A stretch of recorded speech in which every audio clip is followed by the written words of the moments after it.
Alright, on today's episode of How Heavy Is That Flywheel, we have a 2020 Civic Si in the shop.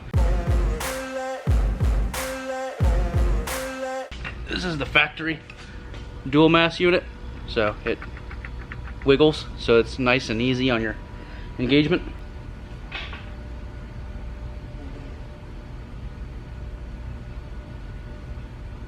That's heavy. Now this one is the Clutch Master's flywheel. It's built aluminum, it's one piece, has a bolt-on friction surface, and of course a steel ring gear for your starter.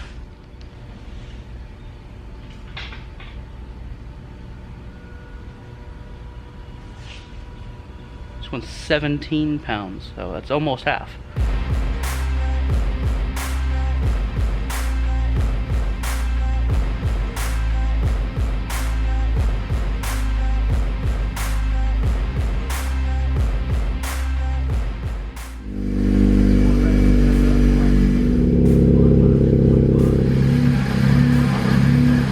So awesome is just how quick you can look at what you're doing and get to any part of the timeline, and it's instantaneous. I mean, this computer so far has been, fingers crossed, has been terrific. It's like this is what's weird if you do anything with video editing. This renders as you edit. So as you're putting time clips together, you see the little window at the top, and it kind of makes a little you know, we're doing something window, and it's rendering as you put the clips together. So as soon as you're done, you basically go to render it, and it's 30 seconds and it's done. But just the fact that this, as you're playing it real time, like as I'm trying to make my cuts right here, showing you a little bit behind the scenes here, I can sit and make my blends the way I want them. I can cut it where I need to, I can cut the music where I need to, and it's just basically we're taking out the fluff. I don't want the videos to do, you know, go on forever if they don't have to. You're trying to keep them where it doesn't waste people's time, essentially. So the postman just came, and I got this package here returned, and it says postage due $20. So this ended up getting returned to me. It said unclaimed. So basically the guy never went and picked it up, but I called him and he said he was going to go get it, but they just returned it back to me. So what I found out, it says postage due because we put it in an express envelope. I don't even know where we got an express envelope, but we have one. We put a shirt in it and shipped it, and because the label says priority 2-day, they won't work in that envelope. So I guess they see this envelope, they automatically throw it in an airplane, which is just, I know, it's strange to me. So reprinting the label, I'll put this envelope in another envelope, and he should have it in 2 days. We sell a ton of these in the store. It's probably one of our best sellers, and I did a video on this a long time ago, and it seems like it really helps people because they give me a lot of feedback to say, hey, I did this and the shifter feels so much better. So basically you're going to replace that cage and the ball. Now, I don't know how many times I've got to tell you, that ball, you have to heat it up. Now, most of the time in Florida when it's 85 degrees, we're fine, we can just snap it together. But I would recommend you heat it. Put it in some hot water. Somebody's going to say, how hot does water need to be? As hot as you can stick your finger in it without your finger falling off. I don't know what temperature that would be. But get it really warm, grease everything up, pop it on, then it'll be fine. If not, it will crack. I'm telling you, it will crack. And as you see, I dropped this stupid thing, and I did do a terrible job of gluing it back together. There is still a few pieces in there and some glue. I'm going to demo for you one more time how to put these things together. You ready?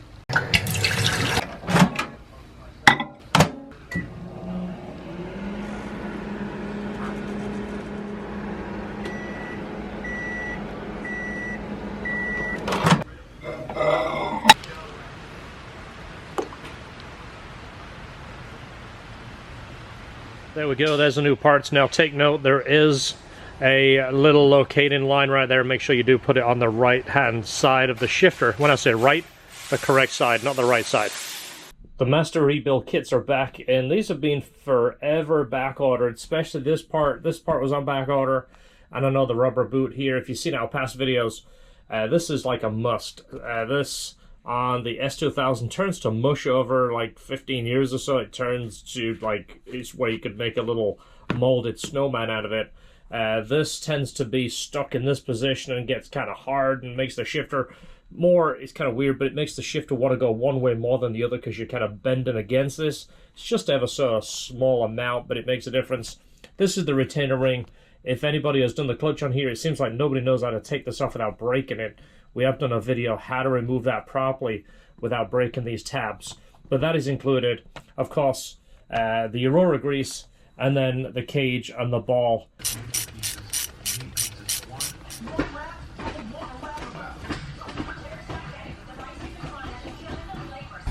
So this is my friend Scott.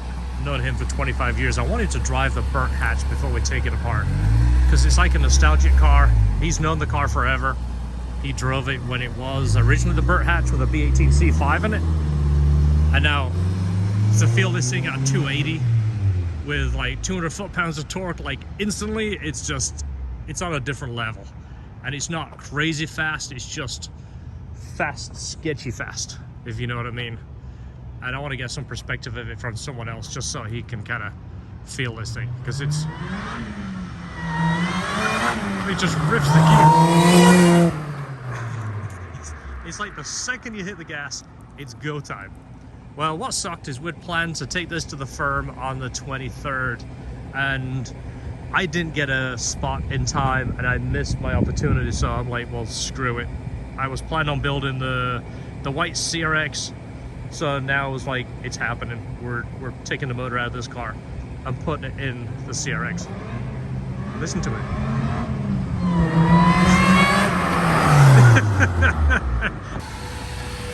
Is that not silly? That makes all the right noises. It just does everything crazy, doesn't it? It's fast. You can see it like jerking around as you take off. Yeah. It's got good grip too. Yeah. Yeah, a blast.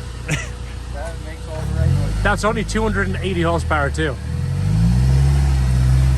I hope you enjoyed the build series and got some ideas from it. We did use this car to kind of prototype and test our packages, and so you could see them in action. Of course, the LHT intercooler, we've been building this for a long time. We still build it now. Check out videos on that. The S-Tube, which is a game changer. The 70mm throttle body with the proper throttle angle and bracket. This is so much different than kind of wedging the bracket up here and it's sticking up in the hood. Fitment is perfect. The grip tech pulleys, same thing. Game changer, no more belt issues. We've ran this over and over and over. The Supercharger package, we are going to sell it as a package, a working package. If you have an EG, even better, because everything is going to fit. The way I would like to sell it, because I know it's a package that works, you bolt it on, you're done, is the Supercharger. Supercharger, by the way, has 20,000 miles on it. It's verified. It came off one of my customers' cars. I bought it off him a long time ago. Supercharger, intercooler, S-Tube, 70mm throttle body, with the grip tech pulleys, with the hoses, with the pump, with the reservoir, with the cooler back here, with the pump. Everything is ready to go. We'll even include the carbon shield and the 3 to 3.5 inch tube right here. That way you have a full Supercharger package. The Bert hatch, I want to sell the shell because I don't plan on putting a K motor in it. I don't plan on putting exhaust out the hood or turn it into a drag car. This is a legit Florida car, Civic CX. It was obviously nice bright yellow. The paint is all faded, but it's a Florida car. It's a CX. We'll be selling this as a shell with the new brakes, with the suspension, with the brake scoops. It has Type R front seats. It has a UK gauge cluster. It has obviously the JDI ghost box and push to start. It has the personal wheel with the H. It has upgraded speakers. I'm not a stereo guy. I don't even know what they are. They're Boston Acoustic or something. Stereo actually sounds pretty good.